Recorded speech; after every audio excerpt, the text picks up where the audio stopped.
So besides the fabulous Langhe Nebbiolo wine you guys make, and oh, by the way, I'm talking with Aldo Vacca from the Produttori del Barbaresco, in case you're just cruising into this scenario here. This is one of the most fascinating interviews we've done in the last couple of years. Thank you for coming, sir. Thank you. You know, one of the things I want to touch on that we needed a little more time to touch on was the fact that you do make this series of Cru Barbaresco wines, which I think are, it's safe to say that they're in the upper echelons of the canon of great Barbaresco wines produced in the region, with good reason. Wonderful track record, fabulous vineyards, great track record for ageability, wonderful terroir, wonderful precision, and as you alluded to earlier, they're only made when the vintage is consistently good through the whole area. So we are confident we can release 9 single vineyards and still have an excellent basic wine on the side. Right. So the key is to do the whole set every year, right? Yes. So like, you know, if there's a little bit of hail in Munkagata and it's like, damn. Yeah. And you're like 8 out of 9, then you guys get to sit down and sit there and go like, you know, it's not that you didn't make great grapes because you did the best you could, but man, that hailstorm, that's a bummer. Right? And those are the conversations you have? Yes. I mean, usually, you know, the area is relatively small, so it's rare that one side of the village is good and the other one is not so good. But that can happen. And when there is that type of variation, we just give up the single vineyards, and we do, by blending everything together, we bring the quality up. Which, by the way, when they don't do that, they all make their way into the great straight Barbaresco, right? The Barbaresco Normale, which then it becomes like a ridiculously good value in those edge of the line vintages. Those vintages like, oh, almost good enough to do reserve. That's pretty better, yeah. Oh, God, I drink a bunch of those. All right, so we're going to go do a little Cru Barbaresco 101 with Aldo Vacca. What a fantastic opportunity. So everyone pay attention. We're going to go about 60 to 90 seconds per wine, talking a little bit about each individual vineyard as we go through. Are you ready? I'm ready. Let's do this. Let's start with Pora. Pora. The vineyard lies closer to the river in Barbaresco. It open onto the valley, southwest exposed. What it does, the river effect brings a little more humidity, a little more heat, a little more fertility in the soil. Usually is the brother of the 9 single vineyards, the one that seems a little ready to drink young, although the potential for aging is there. But a broader feeling in the mouth with fruit which is intense but more herbal rather than dark red fruit. Very, very round up, a very agreeable, approachable Barbaresco, if you want to say it. And production on this one, a reasonable amount. Yeah, it's a good size vineyard. Now we have plenty of holding in the Pora. So some of the Pora, consistent part of the Pora always goes in the standard Barbaresco, but usually, you know, it's about 1,500 cases of wine produced for this wine. It's also one of the historical vineyards of Barbaresco. We first released the Pora in 1967. So one of the first cats. One of the first cats. The first vintage we released the single vineyards was 67, and Pora was among those guys. Gorgeous in 11. Okay, make sure I say this right. Paille? Paille. Yeah, we write with the J, but we pronounce with I, so Paille. Small vineyard in Barbaresco, tiny.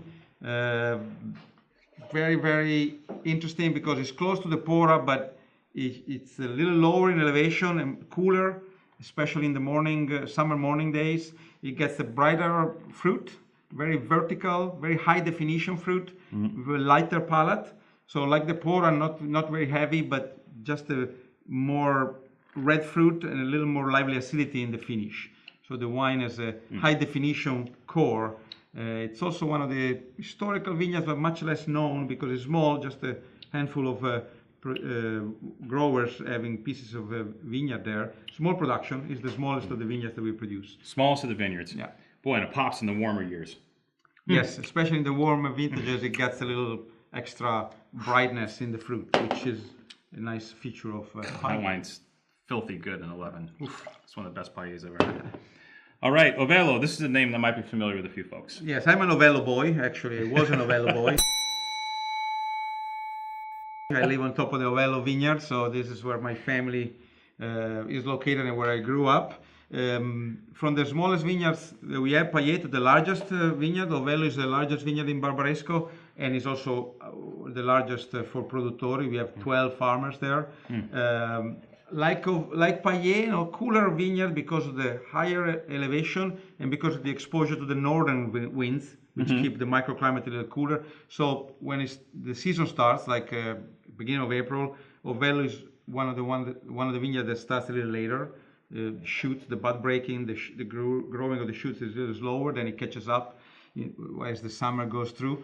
But compared to Paillet, bigger wine. This is high clay soil, which gives more powerful tannins, a little more intense. So a lot of definition in the fruit, but the tannins are stronger and they're still fighting with the wine. What the clay does in the soil, it keeps the wine a little more rustic in the younger years. So the tannins are a little stronger, and they need a little more time to come together with the fruit.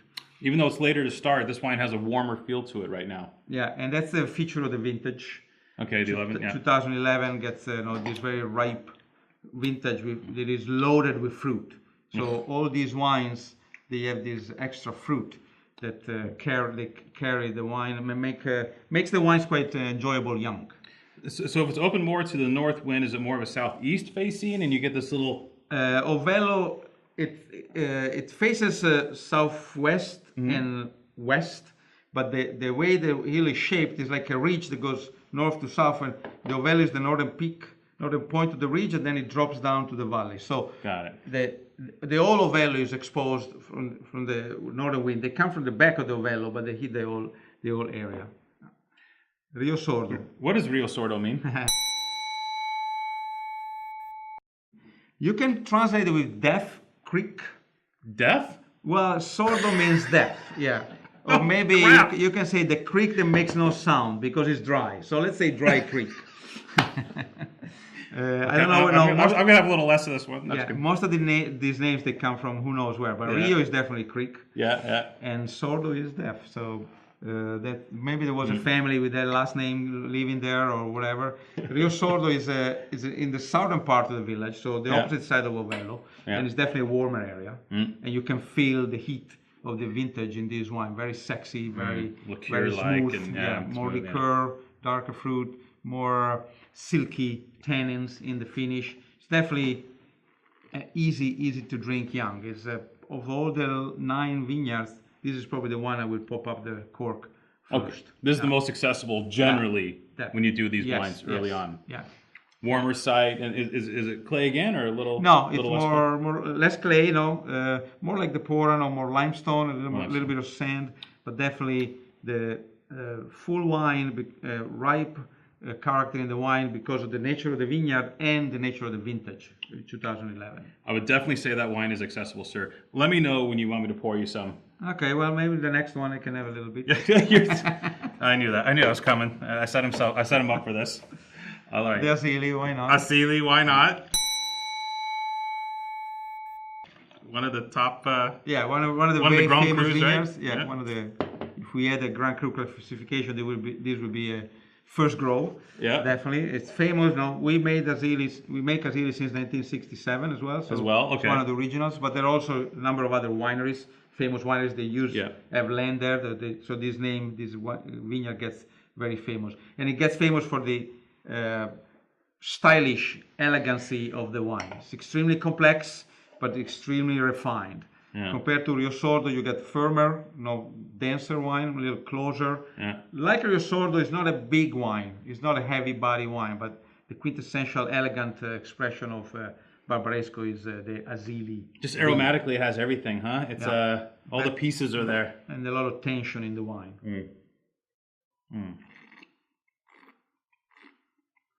I'm not going to make the slurpy sounds too often because that gets really annoying.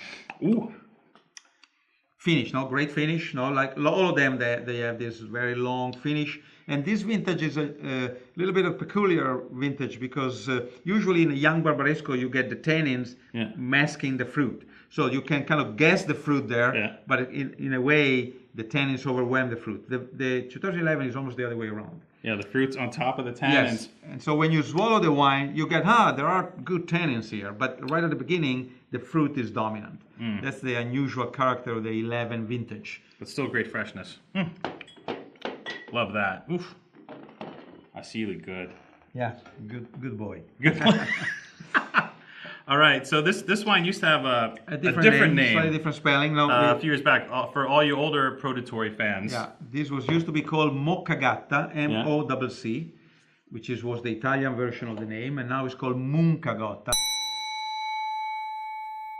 M-U-N-C, which is more Piemontese dialect. Just a change of spelling, same vineyard, same people, same great wine. Pretty full body. We are getting into the big boys here. So higher calcium soil, warm side, but not that warm. But in 2011, it really got this solid dimension. While the Asili, the Paillet we had before, there's a little high definition and complexity. Here is more like a solid, dark fruit, red, blue fruit, very, very, very intense. What are the differences in elevation between these vineyards as we go through the Valdo? Not much, but like Moccagatta and Ovello are the highest, and they're about 300 something meters, so 900 feet. Yeah. And then all the vineyards, they start at that elevation and they go down. Okay, so these are the highest. This is one of the highest. Yeah, Moccagatta and Ovello are the two highest. The one that the top of the vineyard is the highest peak in Barbaresco. Yeah. So a warmer vineyard, but a higher elevation. Yeah, so a little cooler, but it like the Ovello shows more of that cooler character with a lot of red fruit. The Moncagatta really got this darker fruit feeling, and the tannins are massive here. Absolutely delicious. But you wouldn't know how massive the tannins are. I mean, you would because it's Nebbiolo, but in this vintage, the fruit's just so screaming. Ugh. It's very good, yes. So the names, all these names are now officially mapped and registered in the DOCG. So now, back in the days, there was a little bit of playing on words, like we always make the Asili, but there are another producer that called the same vineyard Azi without the L. With the J. Yeah, it's the same vineyard. There was nothing wrong with that. And then Paillet was also called back in the days Paglieri, which is the Italian version of Paillet, which is dialect. Pora sometimes was spelled with double R. No, these are names, geographical names that only recently, in fact, with the 2007 vintage, became official. So now, not only the bordering has been made official by the Vintners Association, the DOCG board, but also the spelling now is official. So you cannot play on words. You cannot play with the spelling of the words anymore. Take one for the team. Yeah, the great Ravaya. What makes this vineyard so special?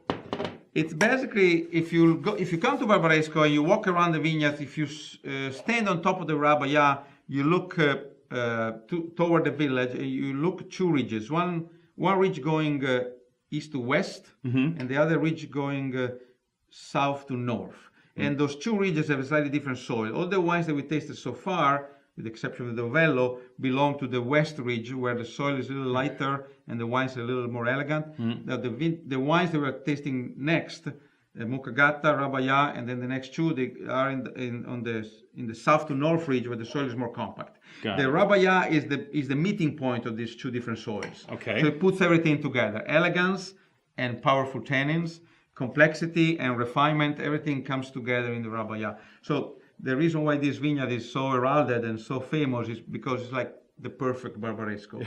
not always my favorite. Sometimes I like the little more diversity in the wine, but definitely Rabaya is like perfect Barbaresco squared up.